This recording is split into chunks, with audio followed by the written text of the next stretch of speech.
Pack your desk, brother announced. We need this space for real employees. I said nothing. I cleared my desk and left. By 8 a.m. the next morning, his company received an eviction notice. Because I'd owned the $14 million building since 2019. The panicked calls started before 9 a.m. But let me back up. Let me tell you how my brother Marcus built his entire empire on dismissing me. Marcus was always the success story. Harvard MBA at 24. VP at a Fortune 500 company by 28. Started his own tech consulting firm Apex Solutions at 30. My parents held him up like a trophy at every family gathering. Marcus closed a $3 million contract with Boeing. Marcus just hired his 15th employee. Marcus was featured in Seattle Business Magazine. And then there was me. The quiet one. The one who worked from home doing something with computers. The one who showed up to family dinners in jeans while Marcus wore custom suits. The one my father introduced as, our daughter, she does freelance work, with that apologetic tone that said we're not sure what went wrong with this one. I never corrected them. I never explained that my freelance work was actually a government contracting business specializing in cybersecurity infrastructure.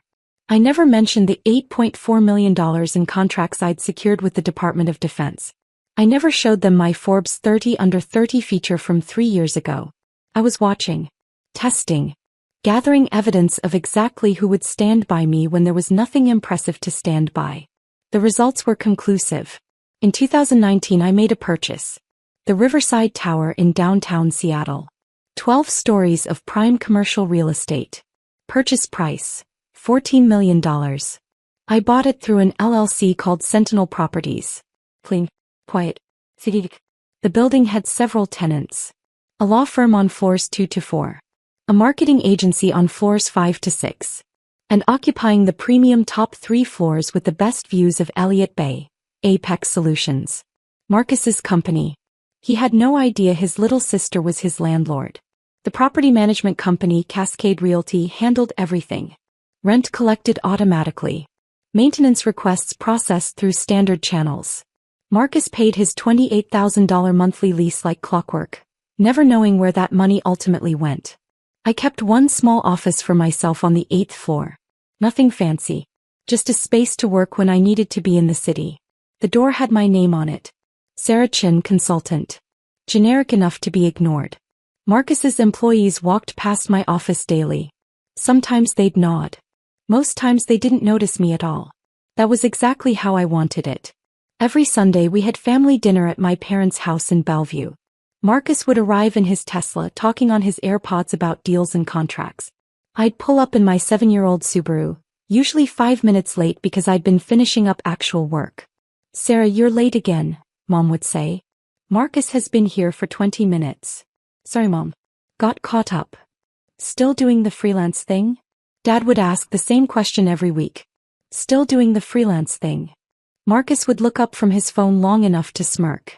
You know, Sarah, if you need a real job, Apex is always hiring.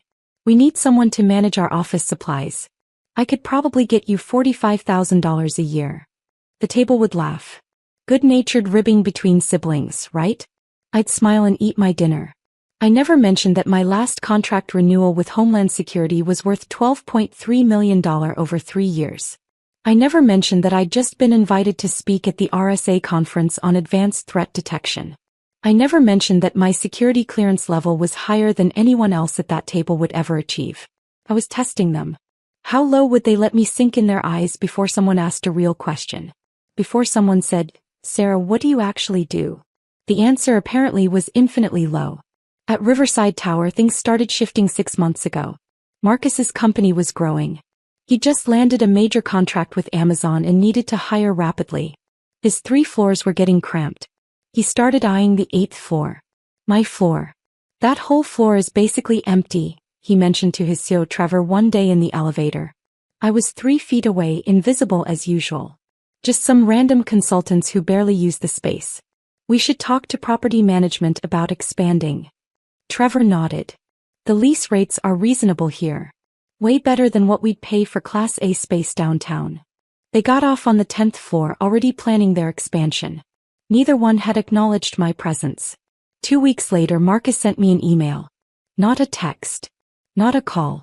A formal email to my work address. Apex Solutions is expanding operations. We're in discussions with Cascade Realty about taking over the entire 8th floor. I know you have a small office there, but given that you work from home most of the time, this seems like an easy transition. We'll make sure you have access to a co-working space membership. WeWork is very nice. Let me know if you need help moving your things. Marcus. I read it 3 times. The tone was so casual. So absolutely certain that of course his little sister would give up her office space. Where else would she even need to be? I replied, I'll think about it. His response came in 4 minutes. Not really a negotiation, Sarah. This is a business decision. I've already talked to Dad about it. He agrees it makes sense. Of course he'd talked to Dad. Of course Dad had agreed. Why would Sarah need real office space? I didn't respond. I made a different call. To my property management company. To the CEO actually whom I'd worked with during the building purchase. Richard, it's Sarah Chin. I need you to do exactly nothing about Apex Solutions expansion request. Deny it politely. And I need you to start preparing 30-day lease termination documents. Hold them for my approval but have them ready. Are you sure? Richard asked. They're one of our largest tenants. I'm very sure. I'll let you know when to move forward. Last Tuesday Marcus stopped being subtle. He showed up at my office without warning. I was on a video call with the Defense Department project manager, discussing penetration testing protocols for a new facility. I saw Marcus through my glass door gesturing impatiently. I muted my mic. I'm in a meeting. This'll just take a second, he said, walking in anyway. I unmuted. I apologize, we're experiencing an interruption. Can we pick this up in 10 minutes? The project manager nodded and I ended the call. That was a $4.7 million contract discussion I just had to cut short. What do you need, Marcus? He looked around my office with barely concealed disdain. 1 desk. 2 monitors. A bookshelf with technical manuals. A small couch. Sarah, this is getting ridiculous. We've been trying to work with you for weeks on the expansion. You're being unreasonable. I said I'd think about it. What's there to think about? You're here maybe twice a week. We have actual employees who need this space. People doing real work that generates real revenue. I leaned back in my chair. Is that so? Apex Solutions brought in $18 million last year. We're on track for $25 million this year. We have 32 employees now.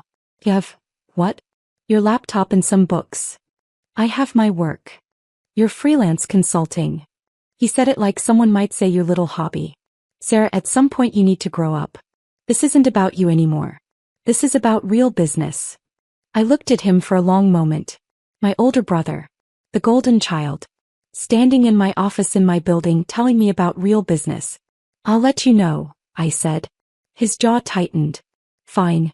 But I'm moving forward with property management regardless. Dad agrees with me. If you want to make this difficult, we can make it official. He left without closing my door. I sat there in silence for 30 seconds. Then I picked up my phone and called Richard. Send the termination papers. Effective immediately. 30-day notice as required by their lease. Sarah, are you? I'm certain. Send them today. But Marcus wasn't done yet. Friday afternoon Marcus came back. This time he brought Trevor and 2 other executives. They walked into my office like they owned it. Actually, they walked into my office like they were about to. Sarah, we need to talk, Marcus said. I closed my laptop. I'm listening. We've made a decision. Apex is taking over this floor immediately. We're moving our HR department up here next week. I've already spoken with property management. They're on board with the transition. I glanced at the 4 men crowding my small office. That's interesting.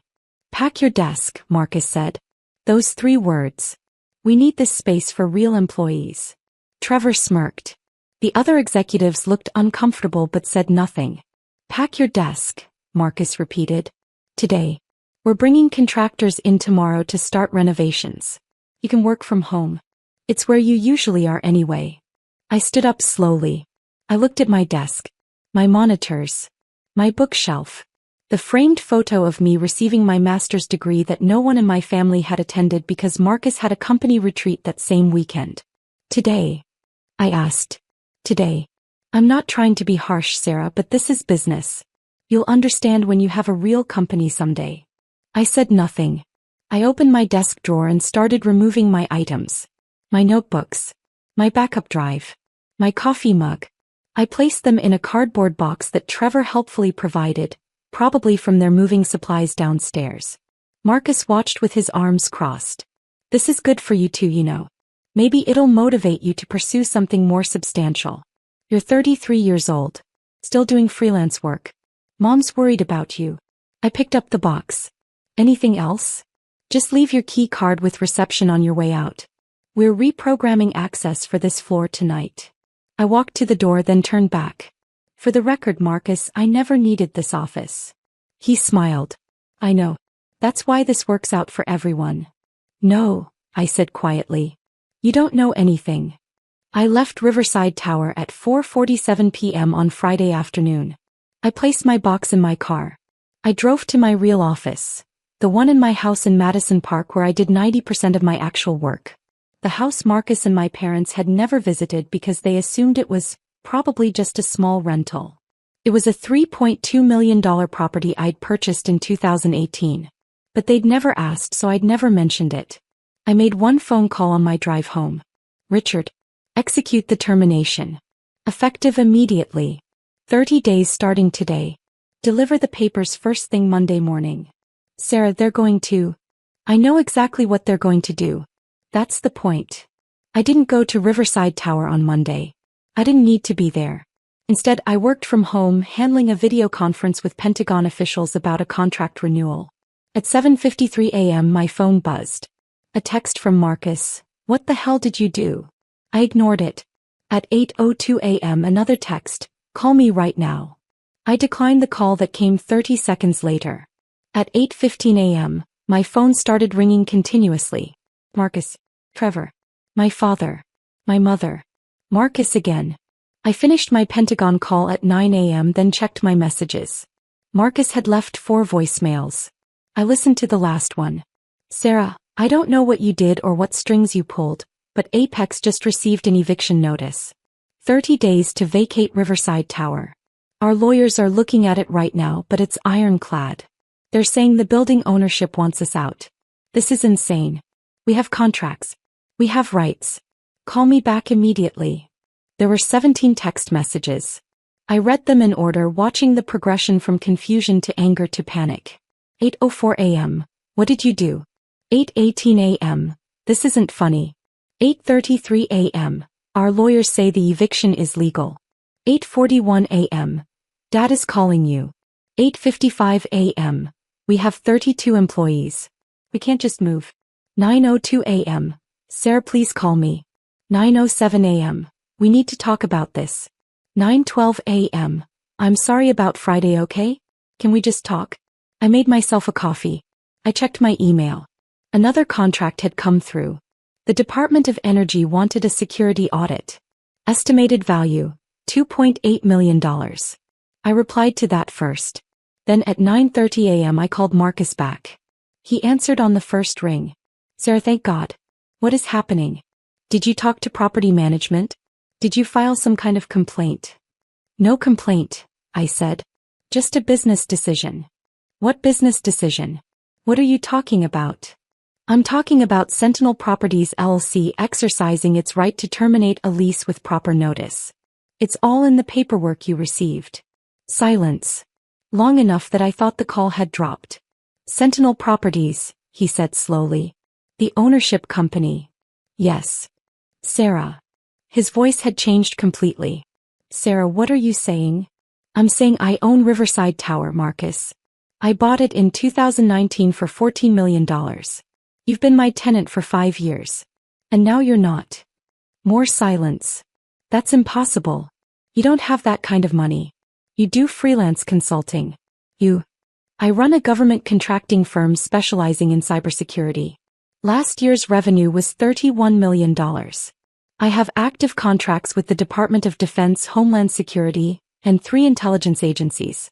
I hold a top-secret SCI clearance. And I own the building your company operates from. I could hear him breathing on the other end of the line.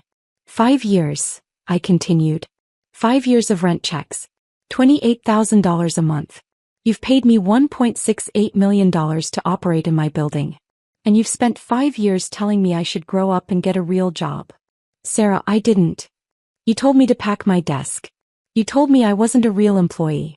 You brought your executives to my office to humiliate me. We needed the space. You needed MY space. An MY building. And instead of asking respectfully, instead of treating me like an equal, you decided to treat me like an inconvenience. Sarah, please. We can fix this. We can. The eviction stands. You have 30 days. We have contracts with Amazon. With Microsoft. We can't just move. Do you know what this will cost us? I know exactly what it will cost you. I've read your financials. They're filed publicly. Moving will cost you approximately $890,000 between deposits, moving expenses, build-out costs, and contract penalties for late deliverables while you're disrupted. It might cost you the Amazon contract entirely if you can't maintain your timeline. So you're going to destroy my company? Is that what this is? I'm not destroying anything. I'm making a business decision. The same kind you made when you told me to pack my desk.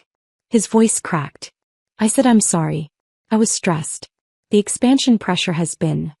You weren't sorry when you said it. You were sorry when you got the eviction notice. By 10 a.m. both my parents were calling. I let it go to voicemail. My mother's message was predictable. Sarah, your father is very upset. Marcus says you own his building? Why didn't you tell us? This is terrible timing for his company. You need to work this out with him. He's your brother. Call me back. Not congratulations on building a successful company. Not we're proud of you. Just you need to work this out with him. My father's voicemail was more direct. Sarah, this is ridiculous. Whatever point you're trying to make, you've made it. Now fix this situation with Marcus. He has employees depending on him. Don't let your feelings about needing an office ruin his business. My feelings about needing an office. That's what they'd reduced it to. I didn't call back.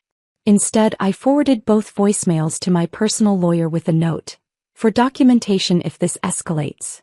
At 11:30 a.m. Marcus called again. This time I answered.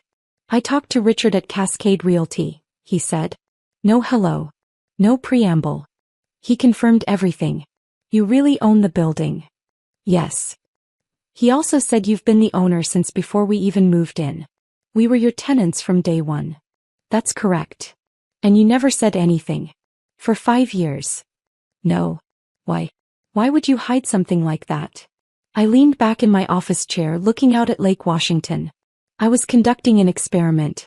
I wanted to see how my family would treat me when they thought I was failing. When they thought I was just barely getting by with freelance work. When there was nothing impressive to brag about at dinner parties. That's manipulative. Is it? Or is it just removing the performance? I stopped performing success for you.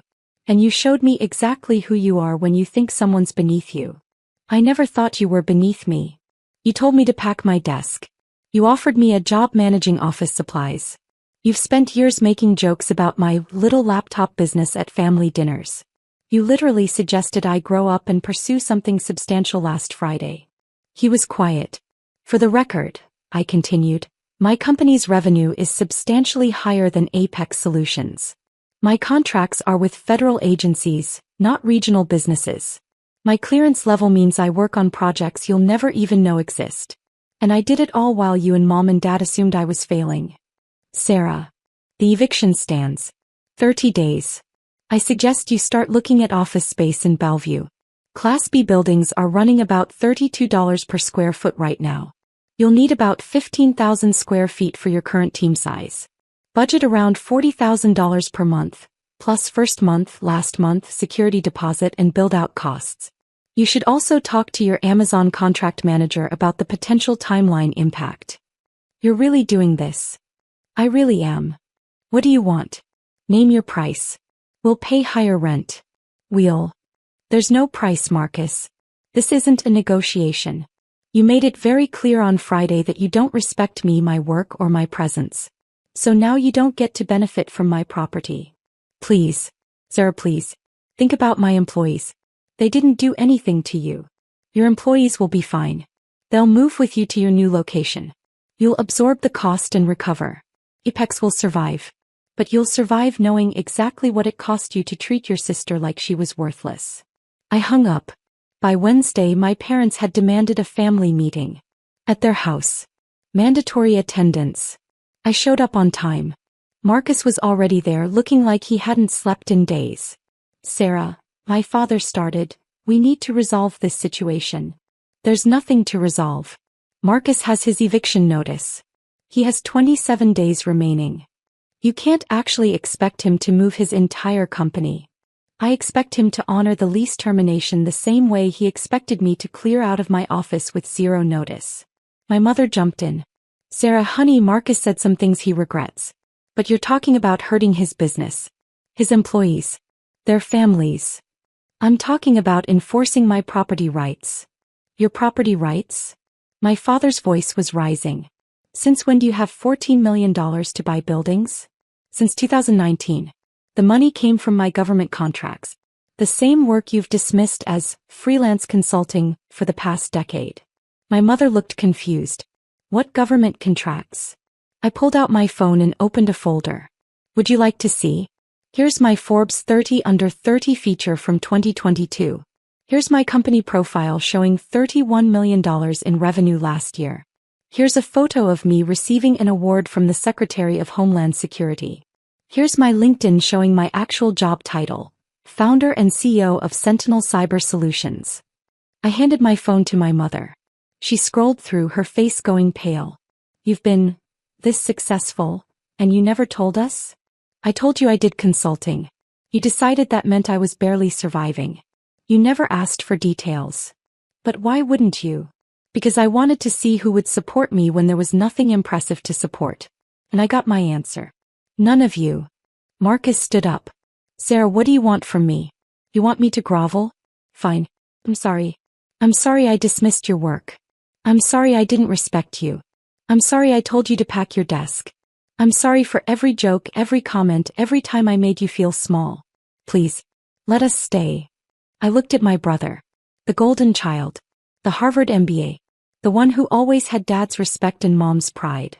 No, I said simply. No. You're not sorry you did it. You're sorry it had consequences. There's a difference. My father slammed his hand on the table. Sarah, enough. This is family. You don't destroy family over hurt feelings. I'm not destroying anything. I'm running my business. Marcus wanted me out of my office for business reasons, remember? This is the same thing. It's not the same at all. You're right. It's not. Because when Marcus told me to leave, I had nowhere else in that building to go. When I'm telling Marcus to leave, he has the entire city of Seattle to choose from. He'll be fine. I stood up. I've spent years at these Sunday dinners listening to Marcus's accomplishments. Listening to you both praise him. Watching you introduce me as, she does something with computers, while you introduce him as, our son, the CEO. I built something bigger than what Marcus has. I did it quietly. And none of you noticed because you weren't looking. Sarah, my mother started. The eviction stands. Marcus has 27 days. He has the resources to relocate. He'll be fine. And maybe, just maybe, he'll think twice before dismissing someone again. I walked to the door. Are you coming to Sunday dinner this week? My mother asked, her voice small. I turned back. No. I don't think I will be. Marcus's company moved out on day 29. Professional movers. 3 trucks. 32 employees relocating to a Class B building in Bellevue that cost him nearly $45,000 per month. Almost $17,000 more than he'd been paying me. The Amazon contract got delayed. Not canceled, but delayed by 6 weeks. That cost him about $230,000 in penalty clauses. Total cost of telling me to pack my desk. Approximately $1.1 million. I got one email from him after they moved out. I understand now. I hope someday you let me try to make this right. I didn't respond. My parents called a few times. My mother left voicemails saying she didn't know how successful I was. My father sent texts saying I'd made my point and should move past this. I didn't respond to those either. But I did get other responses. Other tenants in Riverside Tower started asking about lease terms. The law firm on floors 2 to 4 wanted to expand. A tech startup wanted to move in. Everyone paid market rate. Everyone treated the property owner with respect. I released Marcus's former space to a medical device company for $35,000 per month. They moved in 60 days after Apex moved out. The financial impact of losing Marcus as a tenant? Approximately zero after I filled the space. Actually, I came out $7,000 per month ahead with the new tenant. I was having coffee with my friend Jennifer, who runs a venture capital firm. She'd watched the entire situation unfold. "So," she said, grinning, "any regrets about kicking out your brother?" "None. Not even a little. I mean, he did apologize. He apologized because it cost him money. Not because he understood what he did wrong." "Fair point." She paused. "Your parents still not talking to you?" "They call sometimes. I don't answer." "Cold. Strategic. They wanted me to be impressive. Now I am. But only on my terms." "Have you thought about what happens if Marcus actually changes? If he genuinely learns from this?" "I considered it. If that happens, I'll reevaluate. But I'm not holding my breath." "What about you? How are you doing with all of it?" I thought about that question. Really thought about it. Honestly, better than I've been in years. I spent so long trying to earn respect from people who'd already decided I wasn't worth respecting. Now I'm just free. I do my work. I run my business. I own my success. And I don't perform for anyone anymore. That's pretty healthy, actually.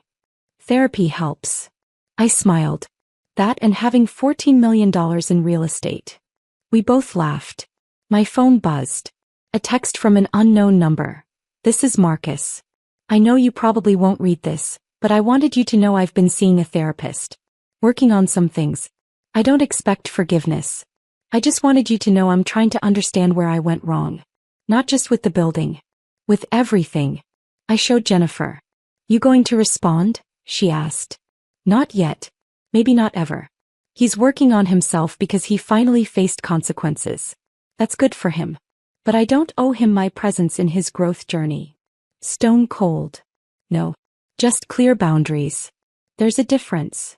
I finished my coffee and stood up. "I have a meeting with a Homeland Security director in an hour. New contract.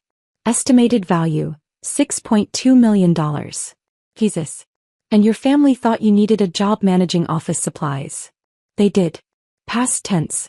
Now they know exactly what I do. And exactly what it costs to underestimate me." I walked out into the Seattle afternoon. My car was parked in my reserved spot at Riverside Tower. My building. My business. My success. All of it earned. None of it given. And not one single person could tell me I didn't deserve it. I wasn't hiding anymore. I was just done performing for people who wouldn't applaud anyway. The golden child had been tarnished. And the dismissed daughter was finally completely free.